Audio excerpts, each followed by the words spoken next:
여러분 안녕하십니까? 다시 찾아주셔서 감사합니다. 오늘은 통일 이후 북한에 세울 정치제도와 행정제도에 이어서 교육제도에 대해서 말씀드리려 합니다. 저는 교육제도는 정치 분야나 행정구조 개편이 못지않은 시급한 분야라고 보고 있습니다. 왜냐하면 통일이 되면 현재의 김실과 우상화 중심의 교육제도는 반드시 폐지해야 하는 것은 분명한데 이게 엄청 큰일입니다.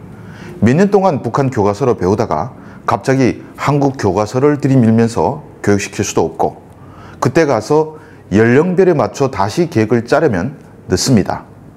교육 공백이 불가피한데 교육이 미래를 결정한다는 점에서 볼 때 이 공백을 메우는데 지체함이 있어서는 안 됩니다.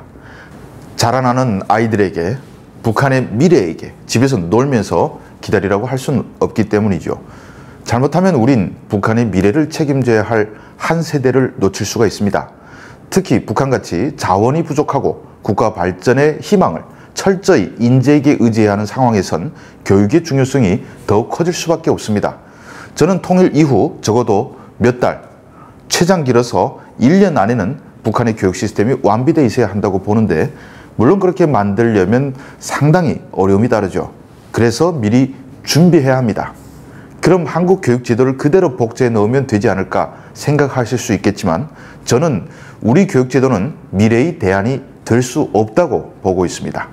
다른 것은 몰라도 교육 제도는 본받으면 안 된다고 봅니다. 한국의 교육 시스템은 산업화 일꾼을 양성하는 데는 효율적이었지만 전혀 미래지향적이지 않고 비생산적입니다. 대학 입학을 위한 경쟁 위주, 입시 위주의 주입식으로 움직이는 한국은 아이들에게 미래 사회가 요구하는 창조적이며 재능 있는 인재를 양성하는 데 실패했다고 감히 단언합니다. 지금은 그럭저럭 괜찮지만 10년 뒤를 보면 위기가 더 커질 겁니다. 사교육과 학벌 위주의 폐해 역시 만만치 않습니다. 제일 큰 문제는 각 이해 집단의 어마어마한 힘 때문에 우리는 교육제도의 개편이 거의 불가능하다는 것입니다. 교육 생산성이 낮은 나라는 절대 발전할 수 없습니다.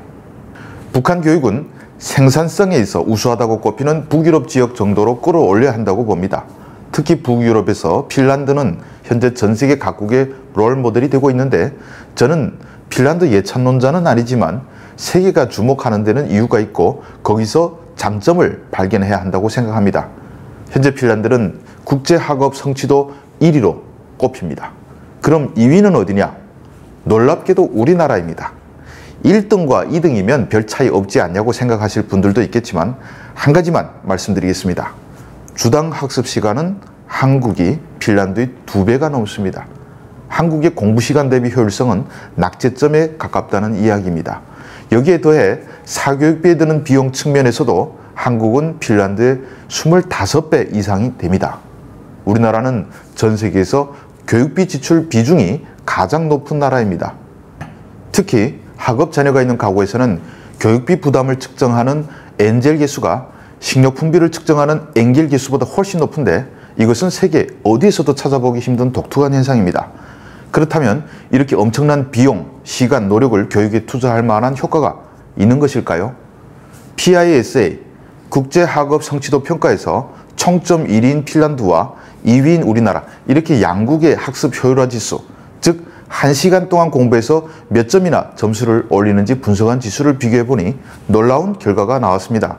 핀란드는 효율성 역시 1위였지만 우리나라 효율성 지수는 OECD 30개국 중 24위, 최하위권이었습니다. 핀란드 교육이 한국 교육과 뚜렷이 대조되는 것은 핀란드는 학생들에게 다른 아이들과 협동하라고 가르치는 반면 한국은 같은 반 아이들이 경쟁자임을 노골적으로 가르친다는 것입니다. 21세기 북한이 필요한 것은 우수한 인재 양성과 협동 정신이라는 점에서 저는 대안이 없다면 한국식 교육보다는 차라리 핀란드식 교육이 낫다고 봅니다. 다행인 점은 과거 사회주의 체제하의 북한 교육 시스템은 핀란드와 여러모로 닮은 점이 많다는 것입니다. 차별 없는 교육이라는 평등주의 원칙도 비슷하고 학교와 교사가 교육의 모든 것을 책임진다는 점도 사교육이 없다는 점도 비슷합니다. 물론 북한에서도 오래전부터 몰래 사교육이 많아지고 있지만 공식적인 것은 아닙니다. 21세기 인재를 양성하면 단순히 핀란드의 교육 제도를 베끼는 데 그쳐서는 안 됩니다. 괜찮다 싶은 것은 연구해야 합니다. 어느 나라나 정답은 없죠. 단점도 많습니다. 그래서 장점을 연구해 모아 놓아야겠죠. 세계에서 4번째로 많은 노벨상을 배출하고 세계에서 2번째로 많은 수학의 노벨상인 필즈상을 배출한 나라 프랑스의 교육은 스스로 생각하는 힘을 길러주는 데 초점을 맞추고 있습니다.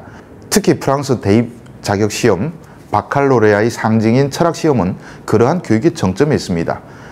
최근 세계 최고의 명문대학 하버드대에서는 일부 교수들을 중심으로 강의 혁신 실험이 이루어집니다. 수업은 모두 팀 단위로 진행되고 학생들은 끊임없이 질문하고 토론하며 답을 찾습니다. 우리가 흔히 생각하는 단순 지식 전달이나 지식 암기와 같은 방식은 더 이상 이루어지지 않은 것입니다. 질문과 토론을 중심으로 한 소통과 교류 능력, 미래 사회의 경쟁력은 바로 생각의 힘에 있기 때문입니다. 저는 통일 이후 북한의 교육 역시 생각의 힘을 키우는 데 초점을 맞춰야 한다고 봅니다. 세계에 나가 경쟁할 수 있는 인재를 양성하는 것이야말로 북한이 살아남을 수 있는 가장 큰 경쟁력이라고 할 수 있습니다. 우리는 같은 민족이기에 한국인들이 세계에서 우수함을 입증했다면 북한도 할 수 있다고 봅니다. 여기에 대해 북한은 대학 위주의 학벌 시스템을 철저히 배제하고 각 아이들이 자기의 특성에 맞는 최고의 교육을 받게 하기 위한 방안이 반드시 필요하다고 봅니다. 인문은 국가의 기초입니다. 프랑스와 같이 학교 때부터 철학적 사고를 할 수 있는 인재를 키워내는 시스템은 절대적으로 필요하고 동시에 아이 때 뛰어놀 수 있는 환경도 중요하다고 봅니다. 이 때문에 제 생각은 북한 교육은 일단 한국처럼 문과와 이과를 구분하지 말고 고등학교 때까지는 창의적 사고를 키울 수 있는 일반적인 교육을 시키는 것이 필요하다고 봅니다. 창의적 인재는 많이 읽고 토론하고 생각하고 써봐야 생깁니다. 고등학교까지는 그런 교육에 집중할 필요가 있습니다. 대학은 전문 분야별로 구별지어서 적성에 따라 갈 필요가 있습니다. 전문 분야별 대학 시스템이 생기면 학벌에 따른 폐해도 사라질 수 있습니다. 대학 교육은 2학년까지 학과를 정하지 말고 교양 과목을 필수로 이수시킨 뒤 자아를 발견한 뒤 그에 따라 집중 교육을 실시하는 일본 교토대학의 비결을 연구에 도입하는 것을 추천하려고 합니다. 교토대학은 일본 노벨상 탄생의 산실이기도 합니다. 대학원도 고민인데 24세까지 대학 교육을 받고 대학원까지 다니다 보면 30살이 넘습니다. 요즘 어떤 세상입니까? 너무 빨리 변해서 생애 한식에 배운 지식으로 일생을 써먹을 수 있는 시대가 사라지고 있는데 굳이 대학원까지 양성하는 시스템이 필요한지 의문입니다. 대학원 없애자는 건 아니고 북한도 고령화로 젊은 노동력이 많지 않은데 이런 조건에서는 최대한 빨리 일을 할 수 있는 시스템을 고민해야죠. 저는 20살까지는 대학 교육을 마치도록 하고 전문대학은 대학원 개념으로 원하는 사람만 갈 수 있게 하는 시스템이 도입되는 것이 어떨까 싶습니다. 단 고등학교를 마친 다음에 인터넷을 통해 계속 재교육을 받는 시스템을 동시에 갖출 필요가 있습니다. 어차피 21세기에는 매년 감당하기 어려운 신기술이 도입되기 때문에 이를 따라가려면 반드시 일정 기간 주기적으로 재교육을 받는 것이 필수적입니다. 교육만 봐도 풀어야 할 문제가 태산입니다. 통일 후에 단시간 동안 북한 교사를 어떻게 재교육시키고 부족한 교사를 어떻게 우수한 인력으로 충원하며 학교에 새로운 교육 철학을 어떻게 주입시킬 것인가 하는 문제는 큰 도전이라고 할 수 있습니다. 여기서 저는 교원 충원 시스템을 반드시 교육 관련 대학을 나와야 교사로 임명하는 한국식에서 벗어나야 한다고 생각합니다. 다양한 인재가 교원이 될 수 있어야 한다고 생각합니다. 공직에 있다가 또 사업가가 은퇴해 교사가 되는 시스템을 만들어야 합니다. 은퇴한 운동선수도 체육교사가 될 수 있어야 합니다. 이런 인재들이 교육 분야에 흘러들어야 창의적 교육이 가능합니다.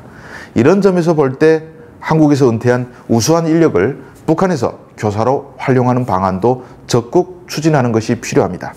한국의 우수 인력은 발전된 선진 기술과 경험을 갖고 있기 때문에 북한에서 빠른 시일 내에 우수한 선진 인력을 양성할 수 있는 엄청난 장점으로 작용할 수 있습니다. 교육제도와 함께 꼭 달아붙는 것이 있죠. 교육제도가 우수해야 출산율도 높일 수가 있습니다. 북한도 출산율 하락이 심각합니다.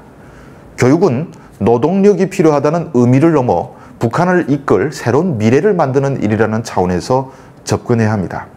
그러려면 한 개의 부서가 출산에서 대학 교육까지 모두 도맡아 설계하는 시스템이 필요합니다. 한국은 어린이집, 유치원 교육은 지자체별로 따로 맡아서 하지만 미래 인재를 키운다는 전략에서 접근해 볼 때 이는 바람직하지 않다고 봅니다. 현재 북한은 교육부서가 대학에서 다가서 유치원까지 모두 관장하고 있는데 이런 시스템으로 아이들을 키워야 우수한 인재를 양성할 수 있을 것이라고 생각합니다. 이렇게 통일 후 북한 교육에 대한 제 의견을 설명했습니다. 한국의 교육 전문가들이 워낙 많고 학부모는 누구나 전문가이고 거기에 더해 다 서로 생각이 다르기 때문에 교육 문제에 대해 용감하게 말하기 쉽지 않습니다. 그럼에도 이렇게 말씀드리는 것은 더 나은 세상에 대한 꿈을 꾸자는 것입니다. 우리가 기득권의 장벽에 막혀 어쩌지 못하는 것을 통일 이후 북한에서는 실험적으로 적용해 볼 수 있는 것입니다. 우리가 꿈을 가지는 것은 북한뿐만 아니라 우리 사회도 더 좋아지게 만드는 바탕이 되게 됩니다. 시청해 주셔서 감사합니다.